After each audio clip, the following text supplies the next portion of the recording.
gambar di sini.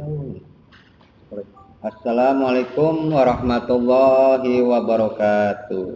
Jumpa lagi dengan Bapak Haji Ruli Oktavianto, Sarjana Ekonomi Akuntansi ya. Nah, pada pagi hari ini kita akan coba membahas masalah akuntansi dasar pemula supaya mempermudah di kelas kelas 11 ya. Nah, di sini bisa dilihat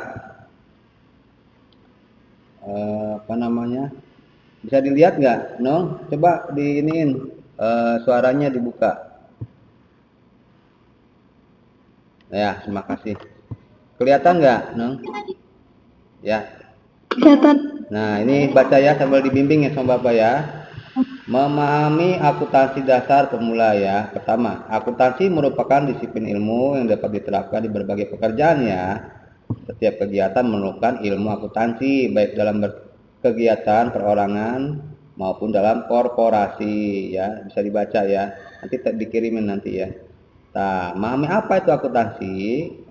Untuk mempelajari suatu ilmu tentu saja harus memahami pengertiannya terlebih dahulu ya. Termasuk juga dalam ilmu akuntansi. Sangat penting diketahui dan dipahami apa itu akuntansi. Nah, secara umum berarti suatu proses mencatat ya, mengklasifikasi, meringkas, mengolah dan menyajikan data transaksi serta kejadian berhubungan dengan keuangan sehingga dapat digunakan oleh orang yang berkepentingan ya. Nah, proses dalam akuntansi seperti yang sudah diketahui poin berikut yang sebelumnya, proses kompleks pada keuangan terjadi pada bisnis atau organisasi. Nah, yang lebih utama pertama pencatatan ya. Nah, pencatatan adalah proses penting dalam kegiatan akuntansi. Jadi akuntansi ini banyak catat, banyak mencatat transaksi ya. Setiap ada transaksi akan dicatat. Nah, itu kerjanya akuntansi akuntan ya. Nah, dikatakan penting karena mencatat kegiatan dokumentasi atau mencatat transaksi-transaksi pada periode tertentu ya. Nah, kita lihat lagi habis pencatatan, meringkas atau mengklasifikasinya. Biasanya dalam mencatat disajikan berupa data mentah ya. Disinilah tugas seorang akuntan untuk meringkas, mengklasifikasi. Nah, kan udah pernah dijelaskan ya. Bapaknya sekedar mengulang kembali biar ingat ya. Terus pelaporan setelah meringkas mengklasifikasi, terus pelaporan. Nah, ini tahapannya ya. Seorang akuntan menyajikan data proses akuntansi segala transaksi dalam laporan keuangan ya. Nah, terus menganalisis ya. Nah, itu. Nah, terus memahami dasar akuntansi. Poin-poin penting akuntansi terangkum dalam dasar akuntansi. Nah, dipahami di luar kepala agar bisa diakuntan yang handal lah ya. Menjadi akuntan yang handal itu harus di luar kepala lah ibaratnya ya. Kita mempelajarinya harus lebih paham dengan cara kita paham dulu dasar-dasarnya. Apapun tanpa dasar-dasar kita akan kesulitan ya. Nah, dasar-dasar akuntansi meliputi konsep debit, kredit, penjualan, pemostingan jurnal buku besar, membuat neraca saldo atau neraca percobaan. Nah, sini. Baca, pahami satu persatu kata, baca ya, dibaca diulang-ulang. Ini dasar ini jangan sampai lupa. Karena apa? Tanpa ada dasar ini kita tidak akan ada membuat buat modal, buat paham ya, buat bahan kita. Penting banget kalau membuat bangunan aja kan perlu ada fondasi ya. Nah, ini bahan fondasinya harus dipahami dulu. Nah, akuntansi adalah hubungan antara harta ya. Udah bisa dipahami. Materi kemarin belum dikirim. Kenapa? Materi minggu kemarin belum dikirim ya, Pak? Ntar sekalian. Ini ya kemarin itu kan nggak beda jauh ini ya mengenal ini. Di sini udah termasuk nih ya. Ini kan di sini mulai dari dasar ya. Dasar ini, teori yang ini. Ya kemarin kan hanya penjabaran tentang itu. Di sini ada semua ya, Dong. Di sini ada semua nanti dipelajarin. Nanti habis ini Bapak kirimin ya. Nih, ini yang kemarin itu diringkasnya sekarang supaya kita kalau kemarin kan awal pembukaan ya, pembukaan kita sekedar ini doang. Nah, ini udah diringkas nih sama Bapak ya. Tentang tadi proses mau gabung aktif di admit ya, bayar admit tekan admit. Nah, lihat kan pencatatan, meringkas, mengklasifikasi ya kan, udah kan kemarin juga kan diterangkan. Nah, di sini ada tulisannya meringkas dan ada semua pelaporan ya. menganalisis. Nah, kan ada semua ya yang kemarin Bapak kami ajarkan tuh. Terus, nah ini memahami dasar akuntansi. Poin-poin penting akuntansi. Nah, di sini ada ya memahami. Nah, untuk mempermudah dalam pelajari akuntansi, kita lihat baca langsung ke bawah ya. Memahami konsep ALOE. ALOE. Nah, dipanggil ALOE. ALOE itu apa? Ini disingkat ya, biar ngapalnya gampang. ALOE. ALOE. ALOE apa? Aset, L-nya liabilities ya. AOE owner equity ya. Nah, di sini kan ada aset. Nah, aset harta itu aset ya. Nah, kewajiban, utang liabilities. Nah, itu ya. Owner equity yang dari prinsip dasar akuntansi apa? Persamaan dasar akuntansi ya kan aset, kewajiban, pasifa. Nah, ini kan ada kemarin kan? Ya. Nah, ini di sini ada semua nih, ada semua yang kemarin itu. Nah, aset sendiri merupakan aktiva yang nilai gunanya bagi organisasi perusahaan. Nah, ini di sini ada semua. Di sini ada nomor akun beserta saldo normalnya. Nah, menurut standar akuntansi keuangan, akun memiliki dua jenis. Nah, di sini ada akun real, akun yang dicatat pada neraca, aset, kewajiban, dan modal real ya. Akun nominal, yang pada laporan laba rugi, pendapatan beban. Nah, di sini ada semua ya. Nama, di sini cara menulis posisi akun, ya kan suka bikin kode akunnya ya. Nah, perhatikan di sini. Kita bikin nama akun. Nah, kita kan bikin kode nih. Nah, biasanya nomor awalan nih, ini mah gambarannya setiap manajemen perusahaan mah berbeda. Ini mah umumnya bikin nama akun, kode akunnya gini. Misalnya aset kita kasih kode 1 ya kan. Utang kita kasih kode 2 ya, awalan akunnya. Modal kita kasih kode depannya 3, pendapatan 4, dan biaya. Nah, ini berarti nanti kalau misalnya aset kan, kalau kode aset itu 1 ya kan. Misalnya ada aset itu terdiri dari kas ya kan, peralatan dan itu macam-macam. Misalnya kas kita kasih kode apa? 1 misalnya ya gitu ya. Atau jadi satunya selalu di bawah. Nah, belakangnya misalnya kalau 1 langsung mungkin pakai 0 ya, biar banyak lah namanya aset. Jadi 101 misalnya, berarti kodenya 01 kas ya. Nah, gitu. Nah, utang ini cara bikin kodenya ya, bikin nomor akunnya. Nomor akun kan perlu ada. Karena apa, di akuntansi pada waktu bikin laporan kan ada kode akun ya. Di sini contohnya ya. Aset misalnya 1 awalannya. Nah, berarti kalau mau bikin kas 101 misalnya, atau kalau peralatannya 102, nah gitu. Nah, kalau utang misalnya utang dagang dan utang bank misalnya. Utang dagang punya misalnya 2 nya awalannya. Nah, terus itunya 01201 berarti utang dagang misalnya. 201 utang dagang, 202 utang bank. Nah, gitu ya.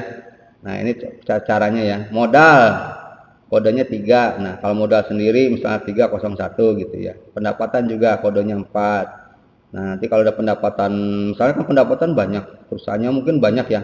Misalnya pendapatan dari jasa bengkelnya gitu. Misalnya taruhlah perusahaan ini bergerak di bidang berbagai jasa. Biro jasa lah misalnya ya. Ada jasa teknik ya, jasa teknik, terus jasa servis ya, jasa mungkin konsultan apa gimana, mungkin pendapatannya berarti 01 teknik, 02 berapa, tinggal tambahin aja 0 gitu kodenya ya. Nah, ini biaya macam-macam, ada biaya gaji, biaya macam-macam lah. Misal gaji 501 gitu ya. Nah, ini contoh-contohnya. Nanti pelajarin ya. Nah, di sini cara ininya. Nomor akun di atas akan berkembang menyesuaikan dengan jenis transaksinya. Nah, contoh kan akun aset umumnya bernomor akun 100. Nah, yang kayak tadi kan 1 ya.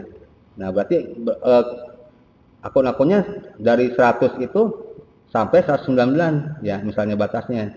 Nah, utang angka 2 kan 2. Nah, berarti 200 awalnya nih.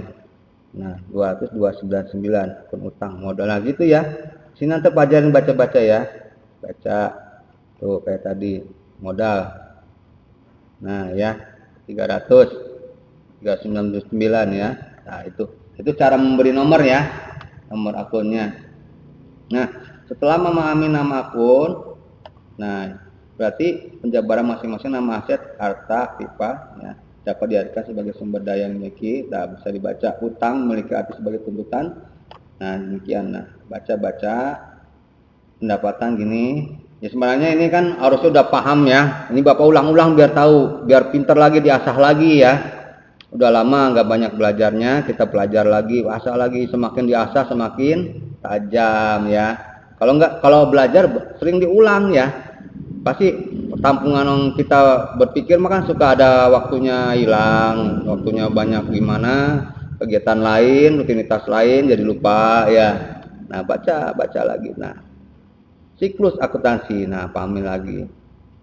Siklus akuntansi yang kita Bapak simpelkan, kelompokkan ya, diringkas lagi. Ada 3 tahapan nih, diringkas yang penting pencatatan dan penggolongan. Nah diringkasnya pembuatan ikhtisar laporan keuangan, pembuatan dan penyajian laporan keuangan. Dan ringkas lagi ya siklusnya. Nah cara membuat pembukaan siklus, nah banyak ya. Mengumpulkan dan menganalisa data transaksi, kita bahas yang tadi. Langsung pencatatan penggolongan ya, pencatatan penggolongan udah siklus. Nah di sini ada, nah ini mengumpulkan dan menganalisa datanya. Terus membuat jurnal transaksi, cara membuat jurnal transaksi ya. Sini ada semua ya, cara jurnal membuat. Ini diringkas, Bapak bikin yang ringkasan aja, jadi nggak terlalu ruwet lah ya. Kita ambil penting-pentingnya aja tuh. Nah, bisa dibaca lah buat jurnal transaksi. Di sini ada cara memindahkan jurnal transaksi ke buku besar ya, memindahkan. Nah, ini kita lihat dasar ininya dulu ya, dasar teorinya. Nah, membuat neraca percobaan. Nah, jadi pada saat sudah membuat jurnal transaksi ke buku besar, dia akan coba membuat neraca percobaan. Nah, apakah ini selama sekian bulan apakah balance enggak, berimbang enggak. Nah takutnya udah sekian kita sebelum buat neraca sebenarnya bikin neraca percobaan. Nah ini perlu, jadi mau dekat akhir periode dia akan membuat neraca percobaan buat menyimpulkan apakah balance apa tidak gitu ya. Soalnya kalau udah sekian lama kita waduh bingung ya nyari selisihnya di mana ini ya kan, karena akuntansi harus steril, maka jangan sampai ada selisih karena posisinya harus balance ya, harus balance. Nah tuh, terus membuat laporan keuangan. Nah di sini kan apa laporan keuangan pernah diajarkan kan, laporan laba ruginya, neraca, arus kas ya, laporan ekuitas modal. Nah perubahannya pasti ada perubahan modal, selalu ada perubahan, entah dia ditambah atau dia berkurang. Modal itu kan ada modal pemilik tuh kadang-kadang diambil, kadang-kadang ditambah ya. Kalau yang diambil namanya prepe ya, prepe, dia ada pengambilan pribadi dia sendiri. Nah sekarang mengenal biaya langsung dan tidak langsung. Nah, langsung tidak langsung digunakan. Biaya langsung mengacu pada biaya yang berkaitan dengan produksi barang, dapat dilacak kembali. Nah ini baca ya, direct cost secara langsung berarti. Nah biasanya biaya ini membayar karyawan yang menghasilkan suatu produk, kayak misalnya ada pengerjaan home industry ya, mengajarkan satu barang dia langsung dibayar langsung ya. Terus mencakup bahan baku yang diperlukan. Nah buat produksinya kan harus bahan bakunya. Nah ini langsung berarti mengenai pembuatan barangnya, bayar gajinya, bahan bakunya itu biaya langsung maksudnya ya. Nah biaya langsung kita kelompokkan lagi. Nah ini mengenai ada biaya material. Nah biaya material yaitu mencakup pembelian bahan materi ya. Nah ini kalau kita bikin suatu produk kan bahannya dulu ya. Nah ini di sini ada materi. Biaya upah buruh ya, tadi disimpulkan yang tadi kan di penjabaran tentang gajinya yang membuat. Nah di sini ada kan biaya upah buruh. Jadi dikelompokkan lagi termasuk ke golongan biaya upah ini. Mas tadi kan materi bahan mentah ada di sini, biaya gaji ada di sini. Nah terus biaya peralatan termasuk alat membuatnya ya, biaya peralatan equipment. Kita kan kalau membuat suatu barang ada alat pembuatnya ya. Nah itu biaya peralatan, bikin alatnya kan, misal sablon apa kan harus ada mesin cetak ya gitu ya.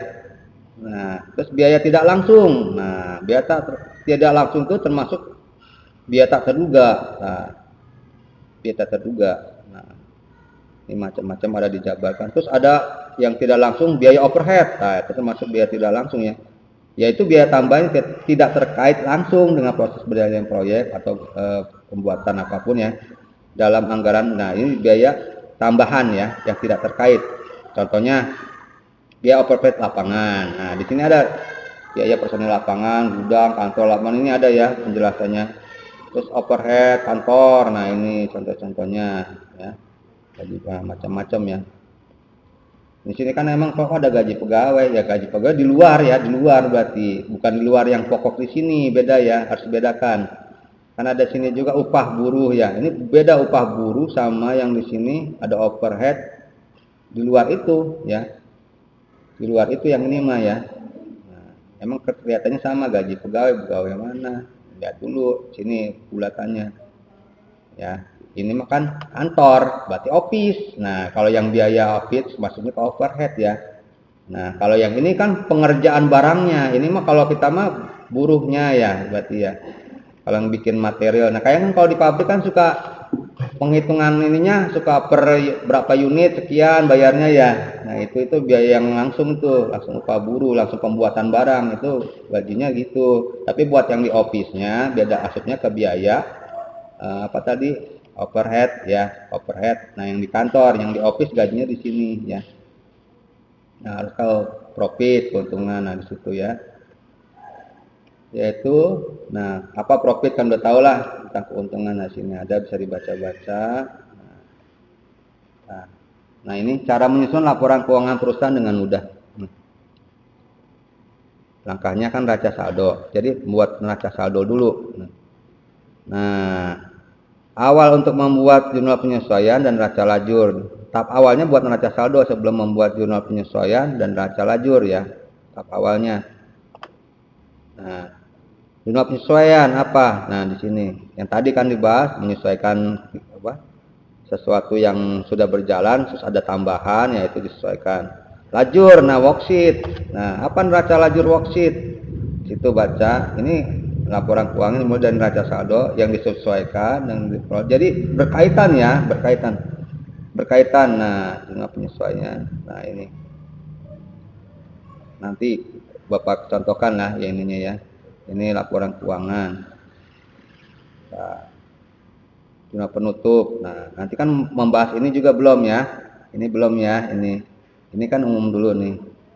Nah, neraca banyak nih, banyak banget kita nih, makanya aduh kalau misalnya kita ini Bapak gini aja.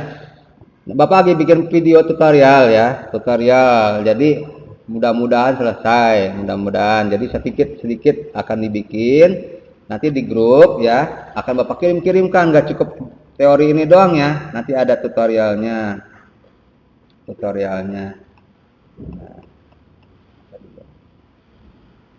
Nah, ini ada pembahasan berikutnya. Coba. Nah, kita contoh soal ya. Contoh soal nih, udah supaya ngasah lagi otaknya ya. Nah, Pak Hendra membuka usaha bengkel dengan nama bengkel gila lah apa namanya ya. Dengan uang tunai sebesar 20 juta ya. Berapa nih? Nah, lihat nih soalnya. Gimana? Nah ya, 20 juta. Posisinya ingat kan? Kita dulu share. Kebaca nggak, Nung? Ini kelihatan nggak? Nung coba suaranya sendiri ini. Ini Kecil, ya, Pak. kecil ya. Nanti dikasihlah ininya. Agak di ini. Kecil banget ya. Soalnya nggak bisa dijumpa 100%, nggak bisa ya. Nanti dibacalah, nanti kirim semua ya. Cara jawabannya ada. Nah, soalnya kan ini, soalnya ya. Soalnya ada, jawabannya ada. Nah, ini komplit. Di sini dulu kita belajar bikin jurnal, diperdalam lagi ya. Ya. Mana ngejum dari jenisnya dari itunya dari Pak. Ini bisa dijum. Misalnya di soal nih, soal jum. Itu dijum. Coba Nong bisa dibuka ini misalnya klik coba dilebarin di layarnya di HP-nya bisa nggak? Bisa digedein ya layarnya. Layarnya Nong di HP-nya. Bisa, Pak. Nah, gitu caranya ya, nanti lebar. Nah, sekarang coba lihat soal 1 dulu nih. Pak Hendra membuka usaha bengkel dengan nama Bengkel Gila misalnya.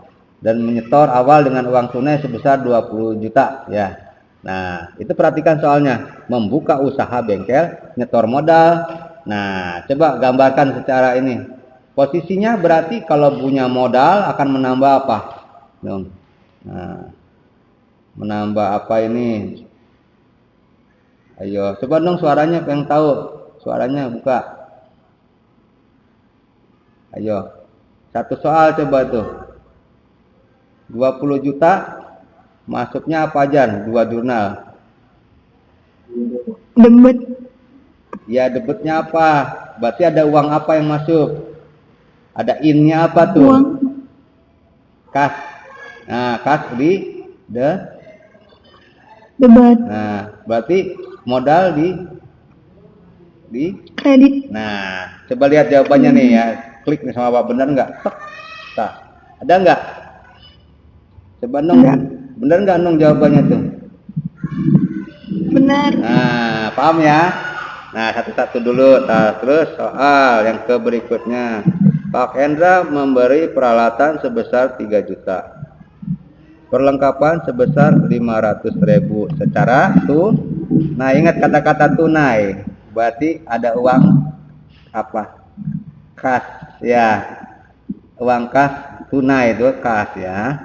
Nah, berarti yang ditambah ada nambahnya apa? Peralatan sama apa? Perlengkapan ya. Coba ingat-ingat jurnalnya sebelum dibuka jawabannya. Ini yang nambah di debet apa aja? Peralatan dan perlengkapan di debet, kas di kredit. Pintar. Coba lihat bener enggak nih? Teng. Dah, bener enggak? Ya, bener ya. Nah, udah mulai ya. Nah, terus Pak Hendra membayar uang sewa. Nah, udah kata-kata bayar nih. Untuk bengkel sebesar 3 juta selama 1 tahun. Berarti membayar sewa keluar uang enggak? Keluar ya. Nah, berarti ada yang berkurang apa tuh? Apa? Nggak kedengeran? Ini aja lah. Yang berkurangnya apa nih 3 juta? Ini. Kas. Nah, coba lihat. Uang. Tuh, ini unungnya jawabannya nih. Ya, kas ya berkurang ya. Ya. Berarti sewa dibayar di mukanya di paham ya? Paham gak Nung? Ya, alhamdulillah. Nah, dikit-dikit lah. Itu contoh-contohnya ya. Nah, terus sekarang tes lagi nih. Terus biar ya semakin diulang, semakin diasah, semakin pintar ya. Ya, pisau kalau diasah tajam nggak? Tajam ya. Nah, sekarang coba lihat menerima orderan jap untuk cat mobil. Nah, dikerjakan namun belum dibayar. Nah, akan dibayar akhir bulan. Nah, di sini ya. Nanti berarti kita lihat jawabannya. Itu nomor berapa tadi? Nomor 4 ya. Nomor 4. Coba lihat. Nah, mana nomor 4? 2, 3. Oh, ini mungkin tanggal, maksud tanggal ya, tanggalnya. Jangan pakai nomor. Nah, sini tanggal 3 ya. Tanggal 3. Coba lihat tanggal 3. Nah, berarti apa? Ada piutang kenapa? Ada 5 juta. Orangnya udah bayar belum? Ada piutang. Coba lihat soalnya ya. Nih, tanggal 3 ya. Tanggal 3 menerima order 5 juta ya. Pahami dulu nih, untuk cat mobil yang dikerjakan namun belum dibayar. Berarti kita udah ngerjakan, belum dibayar ya. Berarti uang kita ada di mana? Ada di buat Pak Joko ya. Lihat untuk cat mobil Pak Joko. Jadi yang ordernya Pak Joko nih, yang nyuruh kita bikin cat mobil ya. Sebesar segini ya. Berarti kita mau udah ngerjainnya, sudah dikerjakan namun belum dibayar. Kita berarti uang kita kalau ada di luar namanya utang apa piutang? Coba Nung jawab. Halo. Ayo, uang kita ada di luar, berarti piutang apa hutang? Piutang. Pintar ya. Piutang ya. Nah, lihat jawabannya, benar nggak Nung? Nah, ya. Piutang berapa? 5 juta ya. 5 juta. Nah, karena piutang gantinya kas ya, karena kita ada dibayarnya masih dalam bentuk piutang ya, sebesar 5 juta. Nah, ini pendapatan usahanya ada di kredit kalau bertambah ya. Nah, ingat pendapatan bertambah di kredit ya. Kan laba rugi gitu ya. Laba ruginya kan kalau laba juga kan posisi neraca ada di kredit barengan sama modal ya. Ya, paham gak Nung? Nah, ini ya. Nah ini. Terus di sini ada lagi. Nah ini ada kata-kata akan dibayar berarti dia punya apa lagi sama tadi ya, sama ya. Udah kata-kata gitu berarti tandanya kita sudah dikerjakan tapi belum dibayar sama orang ya. Belum dibayar berarti punya piutangnya, piutang bener. Nah, pahami dikit-dikit, jangan. Jadi kalau akuntansi gitu ya, pahami soalnya persatuan. Nah, makanya nanti nih model kayak deretan kayak gini nih, soal-soal ini kerjanya akuntan nanti nih, bagian keuangan kerjanya. Setiap transaksi dicatat dia, ya, dicatat. Misalnya ada yang bayar ini catat.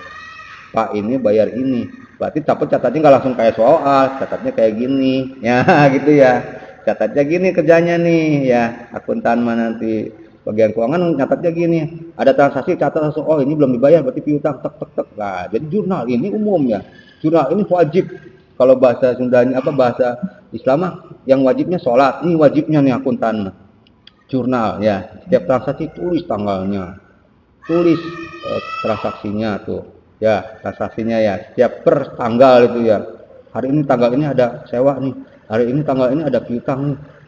Ya, ada yang ngerjain barang tapi belum bayar nih, masuk piutang ya kan gitu ya. Tuh. Nah, dia soal nomor tanggal 7 nih ada transaksi apa nih? Ada perlengkapan hutang. Coba kita lihat soalnya. Tanggal 7. Nah, Pak Hendra membeli perlengkapan bengkel. Nah, sebesar 1 juta. Nah, karena membeli perlengkapan bengkel 1 juta, berarti uang kas kita berkurang. Masuk di kredit ya. Nah, ini yang bertambah apanya nih? Yang di debitnya? Perlengkapan. Nah, lihat soalnya jawabannya tuh, bener ya? Perlengkapan. Ini apa namanya? Maaf. Di sini nggak ada kata cash ya. Nggak ada kata cash ya. Namun akan dibayar, Bapak salah. Nggak ngelihat kata cash berarti bukan kas, hutang ya. Hutang tadi nggak dilihat, perhatikan Bapak salah karena tidak dibaca. Makanya itu contoh Bapak yang salah tadi, tidak membaca dari awal. Nah, itu contoh yang diikutin ya. Cuma nah ini baca soalnya sampai akhir ya. Jadi contohnya kalau ada soal akuntansi, baca dari awal sampai akhir. Pelajari. Di sini kan Pak Hendra membeli perlengkapan bengkel dari toko Agung sebesar 1 juta. Namun akan dibayar akhir bulan. Berarti ngutang ya. Bayarnya dengan hutang dia. Berarti yang menambah hutang ya. Nah, kan kalau di persamaan akuntansi hutang kalau bertambah di kredit barengan modal ya, bertambah di kredit. Nah, sama di sini berarti. Nah, di sini ya punya hutang karena dibayar bulan depan 1 juta ya, perlengkapannya mah udah diambil nih 1 juta tapi belum dibayar kontan, berarti hutang lagi, masih hutang ya 1 juta. Nah, pahami satu-satu soalnya. Mudah lah, anggapnya mudah lah gitu ya, mudah ya. Nah, 1. Nah, baca soal. Coba sekarang ditanya nih. Yang penting paham apakah ini kontan, apakah ini utang. Nah, itu posisinya ya. Harus tahu mana bayar kontan, mana bayar tempo, akhir bulan atau bulan depan, itu hitungannya kalau ada kata-kata gitu berarti hutang ya. Nah, di sini ada lagi nih contoh soal nih. Coba jawab ya.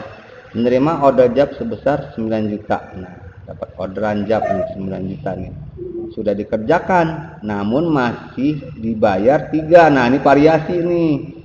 Masih dibayar 3, ada yang dibayar nih cuman 3 juta dan sisanya akan dilunasi. Nah, punya piutang nih kita nih ya. Ini kontannya segini, sisanya dilunasi. Orang teh berarti punya piutang, sisanya berapa dari 3 juta? Nah, di situ ada baru 9 juta total. Yang dibayar 3, berarti ada sisa 6 ya. Nah, coba lihat jawabannya. Nah, sini ada piutang. Nah, piutangnya kan 9 juta ya. Nah, ini tadi kalau ada pembayaran dia kan ada ini, nanti ini baca ini dulu. Nah, ini ya. Mana sih? Tanggal berapa tadi? Lihat, makanya soal lihat tanggalnya. Tanggal 9. Nah, tanggal 9. Nah, ya. 9 juta nih. Karena dia bentuk piutang usaha ya, 9 juta ya. Pendapatan usahanya berarti 9 juta, berarti belum dapat uang 9 juta ya. Nah, di sini dia bayar 3 juta tadi ya, berarti kasnya nambah 3 juta. Nah, nih biar balansnya gimana? Piutangnya yang tadi ada 9 berkurang 3 juta ya. Karena dia udah bayar 3 juta. Nah, 3 juta. Nah, jadi total dulu nih piutang kita punya segini, total dulu. Pendapatan kita berarti kalau bertambah kan di kredit ya segini. Nah, makanya harus berimbang. Nah, berarti kasnya itu yang udah dibayar segini ya tadi. Berarti piutangnya kita kurangin yang dari 9 tuh. Buat ngurangnya gimana? Ya dibalansin, diimbangin di sini, dikreditkan. Ya, kalau piutang berkurang di kredit, sama kayak kas ya, berkurang di kredit ya. Nah, ini ya. Paham ya sampai sini ya. Nah, nanti diulang-ulang aja sama Nong biar mantap. Nah, ini banyak nih. Banyak. Nah, ya. Kalau contoh jurnal beginilah ya udah bisa ya. Bikin worksheet segala macam.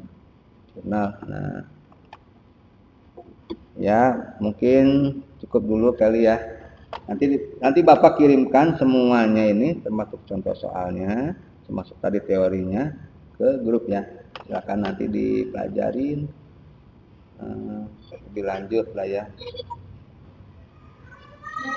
Agar mukanya biar keluar. Tetap sharing. Tetap share. Ya, terus gimana?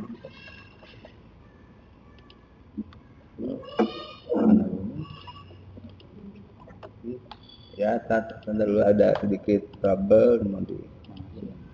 Nah, ya dia pakai ini. Hah? Betul? Rempah. Ayo jadi tadi sama rakos tadi Pak. Di kelas. Mohon maaf nih ada sedikit trouble-nya. Mau dibawa ketemu mukanya pun. Ya ini sendiri. Ayo dua kesini segala dua ini di kameranya tapi rakos di tayang. Ya udah nih muka Bapak belum keluar ya. Jadi rada sedikit ya namanya juga jarak jauh ya ada dalam mungkin. Nah, dulu. Nah, jadi hari ini kita ngobrolnya tanpa muka dulu ya. Ayo begitu lagi karena Bapak sih. Muka ada kelihatan muka Bapak enggak? Oh iya, maaf di sini agak gangguan nggak kelihatan ya. Ya, Dong. Jadi semuanya buat mempelajari akuntansi, jangan lupa untuk melatih terus ya. Latihan soal, nanti Bapak akan kirimkan tutorialnya juga, termasuk soal-soalnya ya, jawabannya tentu. Nah, dilatih, diasah, insya Allah. Nah, nanti biasakan buat jurnal harian sendiri, latihan. Nah, yang penting kita tahu posisi kas, posisi utang, posisi piutang apa harus tahu ya, harus tahu jelas. Karena apa harus bisa bedain mana yang kontan, mana yang nggak kontan. Kalau kontan, nah berarti kita mengeluarkan secara kas ya, cash in, cash out. Nah berarti kalau kita ada orang ngasih uang kita ada di orang, berarti piutang. Nah kebalikannya kita punya utang sama orang, berarti uangnya orang ada di kita belum dibayarin. Nah itu aja posisinya, ingatkan ke situ. Ya udah cukup sampai sini semuanya.